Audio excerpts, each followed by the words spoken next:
Bet y'all can't guess where we're at tonight. Daniel chapter 3.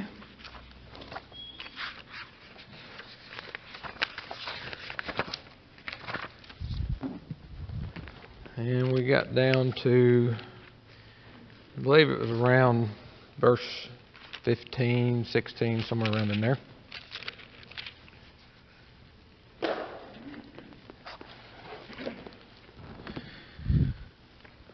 All right. So, I believe where we ended last week was we're just go to verse 15 of chapter 3,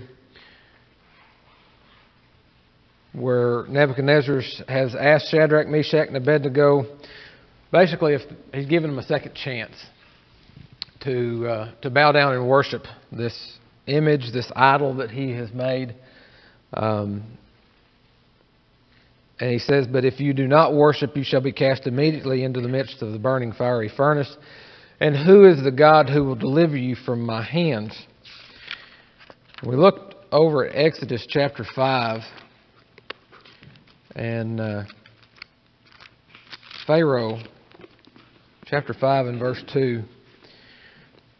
Look at verse 1. It says, afterward Moses and Aaron went in and told Pharaoh, thus says the Lord God of Israel, let my people go that they may hold a feast to me in the wilderness. And Pharaoh said, who is the Lord that I should obey him? That I should obey his voice to let Israel go. I do not know the Lord, nor will I let Israel go. So it's not the first time that a king or Pharaoh or somebody in power has questioned the God that we serve. Who is it? You know, why should we worship, or why should I acknowledge this God that you say that you're wanting to worship? So in verse 16, let's read verses 16 through. Let's go down through verse 25. Who'll read 16 through 20 for me? Roger. And then 21 through 25. Mike, will you? Okay. Thank you. Shadrach, Meshach, and Abednego answered and said to the king, Nebuchadnezzar, we are not careful to answer thee in this matter. If it be so, our God whom we serve is able to deliver us from burning fiery furnace, and he will deliver us out of thine hand, O king. But if not, be it known unto thee, O king, that we will not serve thy gods, nor worship the golden image which thou hast set up. Then was Nebuchadnezzar full of fury, and the form of his visage was changed against Shadrach, Meshach, and Abednego. Therefore he spake and commanded that they should heat the furnace 7 times more than it was wont to be heated. And he commanded the most mighty men that were in his army to bind Shadrach, Meshach, and Abednego and cast them into the burning fiery furnace. Then these men were bound in their coats, their trousers, their turbans, and their other garments, and were cast into the midst of the burning fiery furnace. Therefore, because the king's command was urgent, and the furnace was exceedingly hot, the flame of the fire killed those men who took up Shadrach, Meshach, and Abednego. And these 3 men, Shadrach, Meshach, and Abednego, fell down bound into the midst of the burning fiery furnace. Then King Nebuchadnezzar was astonished, and he rose in haste and spoke, saying to his counselors, did we not cast 3 men bound into the midst of the fire? They answered and said to the king, true, O king. Look, he answered, I see 4 men loose, walking in the midst of the fire, and they are not hurt, and the form of the 4th is like the Son of God. Okay, thank you all. Okay, in verse 16, and I kind of want to look at this a little bit. These 3 men say, O Nebuchadnezzar, we have no need to answer you in this matter. Roger, did you say we're careful to answer? We are not careful to answer. Okay. When you first read that, at first glance, what do you think of when you read that? I think what I've always thought is that they're saying, I don't have to think about this. I know what my answer is. My answer is no, we will not serve you. Okay. All right. Or not serve your idols. Right. Right. Does anybody read it and think, wow, how disrespectful? towards King Nebuchadnezzar. I don't think that is how they are being. I don't think they're being disrespectful.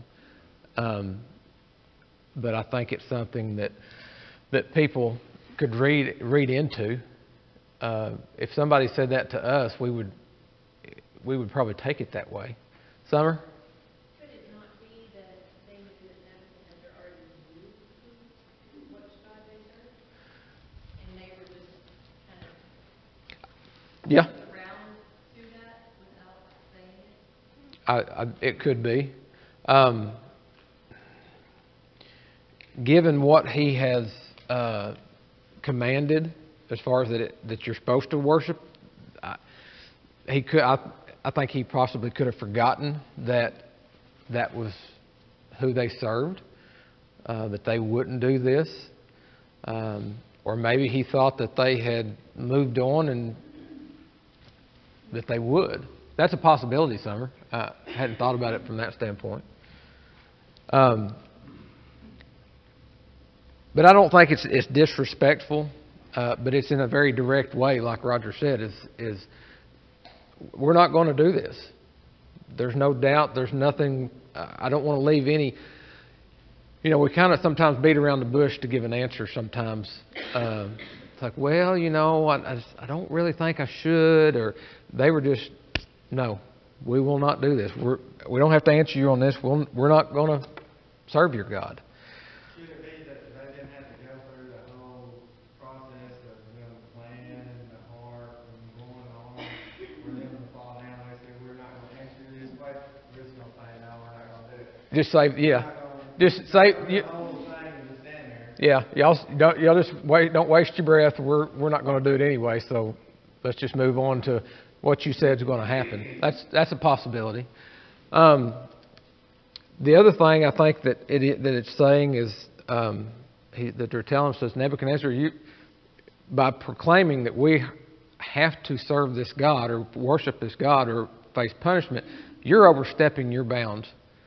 You don't have the authority to tell us to worship another idol, another God. We looked last week at the Ten Commandments. One of those, you shall have no other God before me.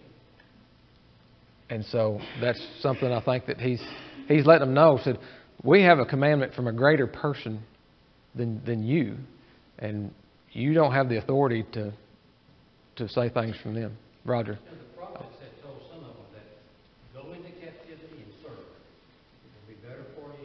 Don't fight it. Go and serve. He didn't mean do everything the king said. Right. They have an obligation first to God, then second to the king. Well, that's right. I mean, consider just those two options. Right. Well, and we do too today. Yeah. I mean, we have an obligation to the authority, to the government, to those that make the laws, and to the laws that have been made. But if any of them cause us to have to go against what God has commanded, what we know is said, we just have to face the punishment of disobedience. And it's not disrespectful, it's respect to God. Hang on just a second, Mike. Missy? I mean, they really did kind of answer the question, but they couldn't from the perspective of, we don't know if we'll be rescued or not. Right. Rescued and he would understand. So they really couldn't even give an answer. Right. We're just going to pray, and if he can and if he will, or if he wants and he wants. Right. Yeah. Mike? When Israel was taken captive, they were captive, but at the same time, they were also reflecting God in their lives and being a teacher Right. to those around them.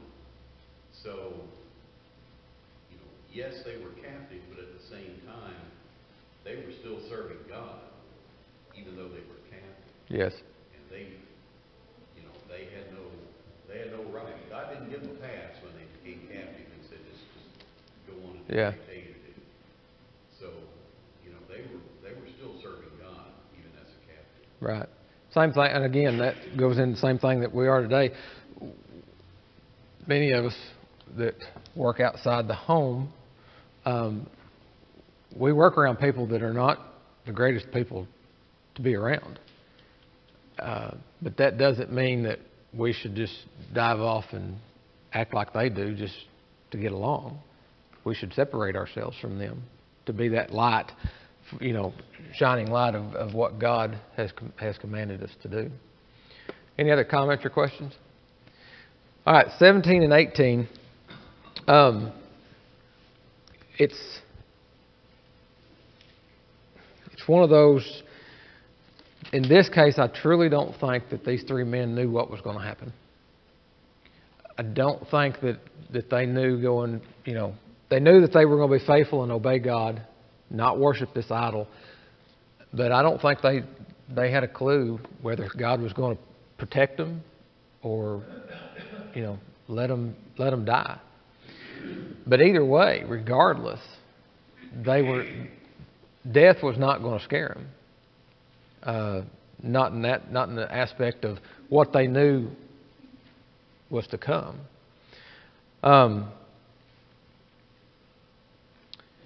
Yes, sir. In verse 17, they say, He is able. He will deliver us out of your hand. Right. Either way. Either way, whether it's death that takes it or He does something else, Right. God is in control. Yes. And their lives are clear. They're the confidence that they show here up against this great trial, is amazing. We have trouble sometimes with staying faithful from, people mocking us or making fun of us because we won't do whatever it is that they're wanting us to do that's sinful. But they were very confident. They made it very clear that even if God did not deliver them from death,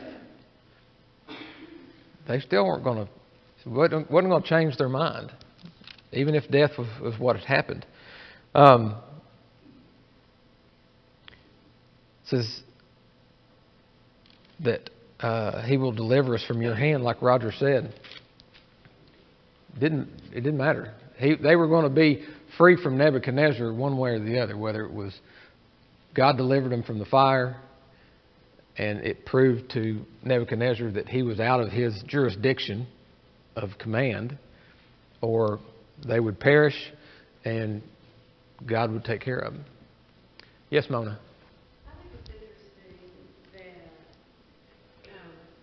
Daniel and these three men were teaching Nebuchadnezzar something that he, I don't know how much time transpired between chapter 2 and chapter 3, but in chapter 2, Daniel had revealed a dream, and Nebuchadnezzar referred to Jehovah as a God of gods and a Lord of kings and a revealer of mysteries. And then one chapter later, he's demanding that they worship his God. But he was a pagan king, and so that was the thing. Everybody worshiped all the gods. Well, that was normal for him. Yeah. But he was learning that Jehovah God He was just hard-headed. he just wasn't getting it the first time around that this God, the God, was greater than all the rest of them. Missy? As I read that again, after Summer read our comments, didn't they answer the king's question? As far as, in verse 17 and 18 they did. They answered in the fact that, the way I read it, in verse 18 especially. Basically, they're saying, no matter what, we're not going to serve your gods, nor will we worship the golden image that you have set up. I think that was one of those things that transpired rather quickly. It wasn't a long, drawn-out process. So, yes, in a way they did. It just wasn't in the way that we would probably answer it. When he says, who's the God that's going to deliver you from my hand, we would say, the one true God, God of heaven, God of Jacob. Something that I find interesting about this is, in chapters 1 and 2, who has been with Shadrach, Meshach, and Abednego? Daniel. Who's not with them right now? Daniel. but yet they still remain faithful. And the reason I bring that up is, have we seen before where it's easy to follow God in a group when you've got a group of like Christians and you've got one that stands up and you can kind of follow along and you can draw from them. Daniel, to me, may have been that stone for Shadrach, Meshach, and Abednego, and they may have fed off that, is what you might think. But here they show they're still a group of three, but they still show that we're just as faithful. We're going to stand for the truth. We're going to stand for God, whether Daniel was there or not. These three men had a fear of God that we read about in Ecclesiastes. Ecclesiastes chapter 12.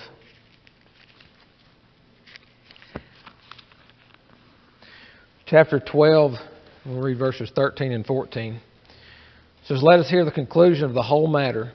Fear God and keep His commandments, for this is man's all. For God will bring every work into judgment, including every secret thing, whether good or evil." We read that back in chapter 2, after Daniel was given that revealed the dream and its interpretation. Verse 22, he said about God, He reveals deep and secret things. He knows what is in the darkness, and light dwells with Him. I'm not saying that Shadrach, Meshach, and Abednego did not fear Nebuchadnezzar, but they had a greater fear for God. It was a reverential fear. It wasn't the fear of God in a bad way. It was what God had commanded.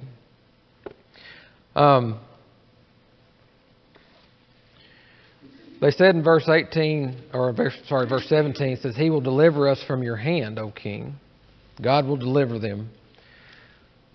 Who else can we read about that said God would deliver? And it was individual in a couple instances, and then the children of Israel in another. David in 1 Samuel. 1 Samuel chapter 17.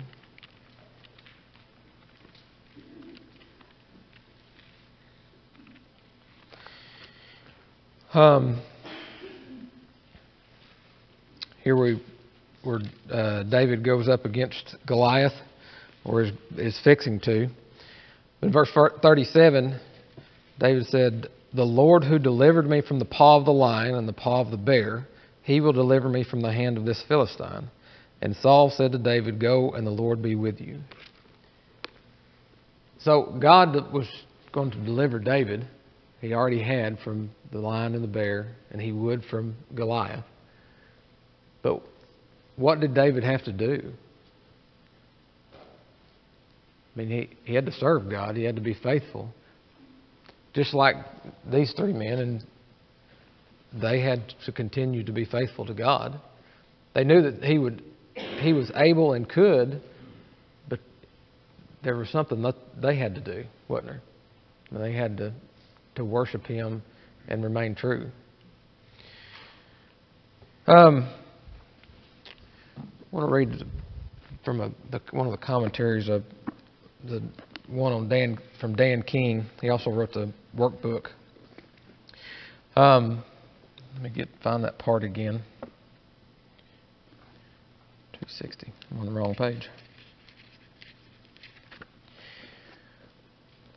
He says, "Once more, whether God decided to rescue them from the clutches of Nebuchadnezzar or not, their faith was in the God who had set the sun, moon, and stars in their places, who had delivered Israel from Egypt through 10 miraculous plagues, who had caused Israel to walk across the Red Sea on dry ground, and then closed up the sea and drowned the Egyptians who attempted to follow them, who sustained the 12 tribes in the barren and waterless wilderness of Sinai for 40 years, and who had caused the walls of Jericho to fall down flat, who had answered Elijah by fire at Mount Carmel, and had wrought many mighty miracles for His people throughout their sacred history.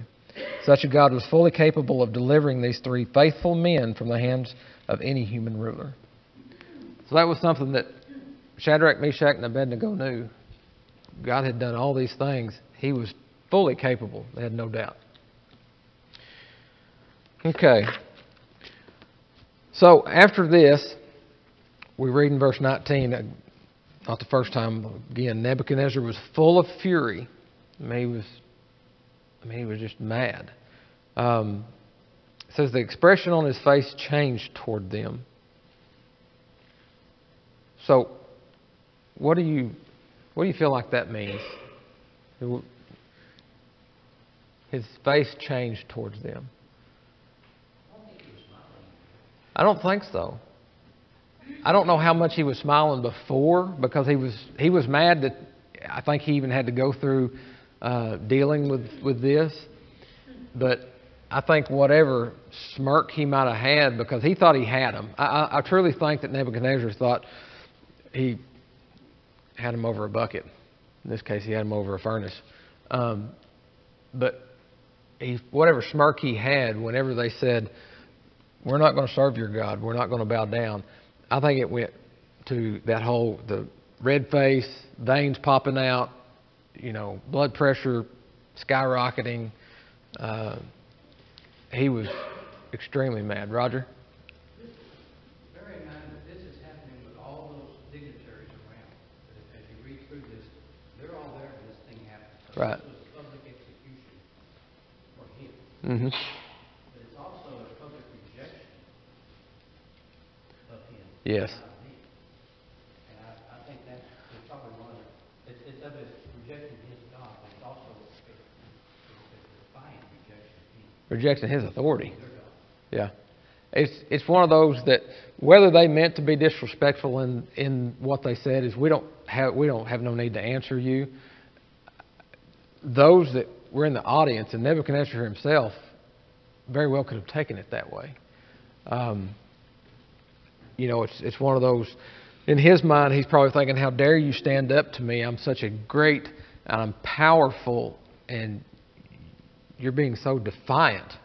How dare you?" We've seen people that get this mad over stuff. We may ourselves have gotten that mad to where our face turns red like that.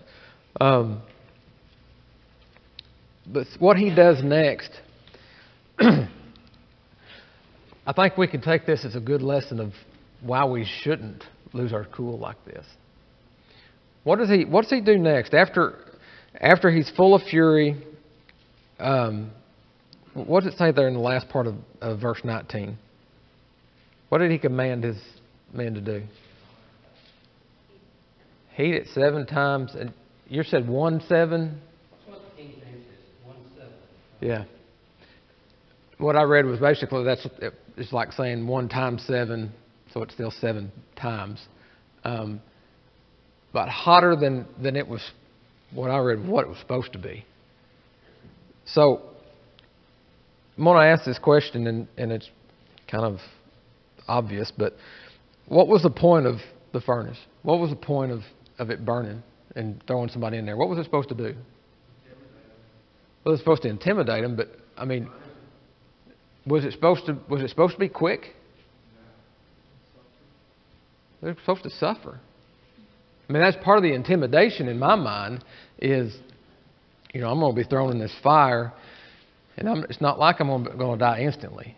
I'm going to burn, and I'm going to hurt, and it's going to be painful for a little while. JR? Showing his rage. Yes. Showing the king's rage too. Yes. Yeah. So if it's burning 7 times hotter than what it should, is this going to be, it's still a punishment, and I'm sure it still would hurt, but I think that death would come quicker, which to me defeats the purpose of what I think he was wanting. I don't know if his speculation, his mind, he may be thinking, I'm going to make this so hot it's just going to hurt him even worse. Don, hang on just a second. Mike. The heat from the fire would begin to kill them before they actually got into the fire. Yes. So that would be a slow and very painful and Yep. Yep. Don? Now, I'm just going to say, the king, all right, that they burn up all of a sudden for a bit.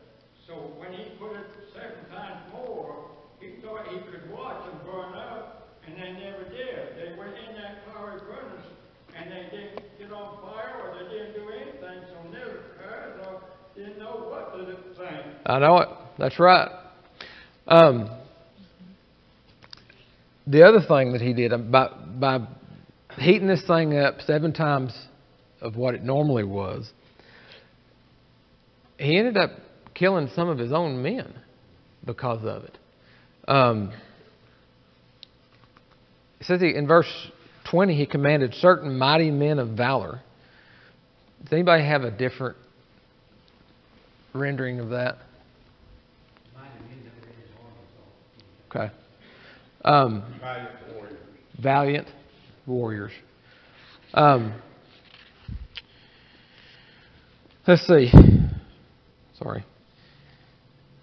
These men in here talks about they more than likely possessed special military training and was of superior strength to take, to take care of the ugly business that would need to be done.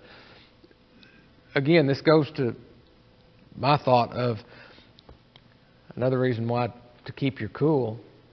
You just lost 2 of your mighty men because you got angry.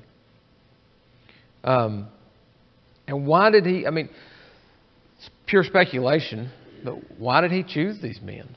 What was he afraid of?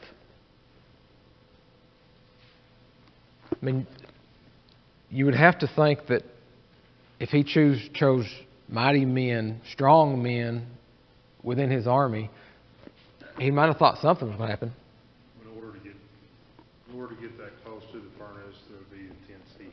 Right. And so he knew that not just anybody would carry that out. Didn't think about that. That's right. These men were there. They were going to do whatever the king said. That's what it said. They would carry out the dirty work. So any normal soldier or any regular person, when it got too hot for them, they may have backed away.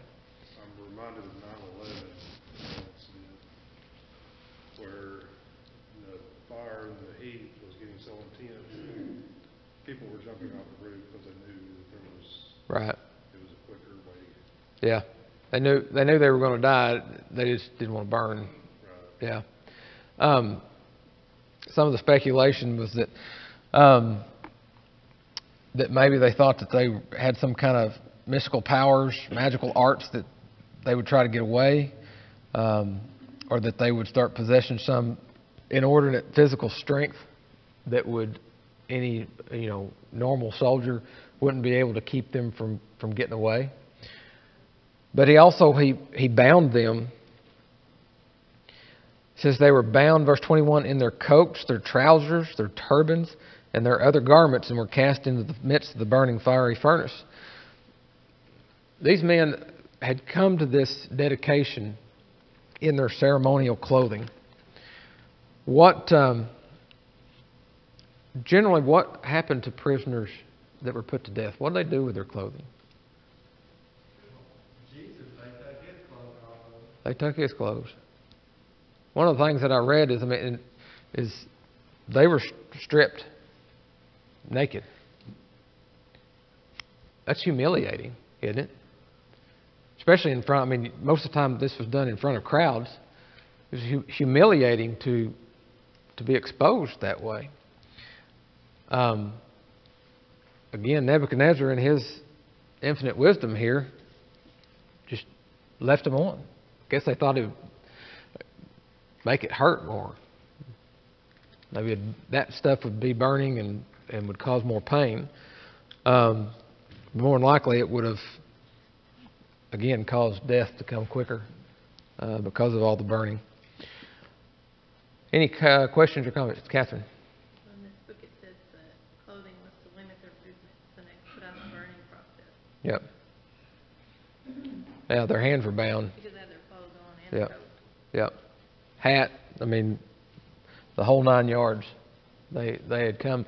like I said, they come for the ceremonial, in their ceremonial dress for this dedication.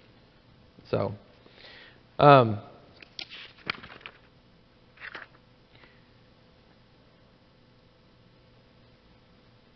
lost my place, sorry. I'm about to be done anyway.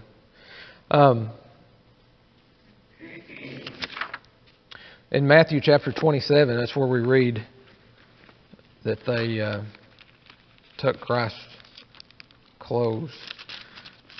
Chapter 27 and verse 35. It says, "Then they crucified him and divided his garments, casting lots, that it might be fulfilled, which was spoken by the prophets. They divided my garments among them, and for my clothing they cast lots."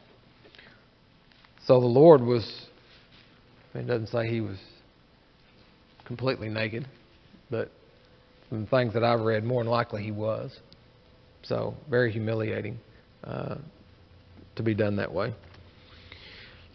Okay, any questions or comments before we close? All right. As normal, I didn't get as far as I thought I would. We'll finish this up and hopefully finish up chapter 3 next week. So thank you all very much.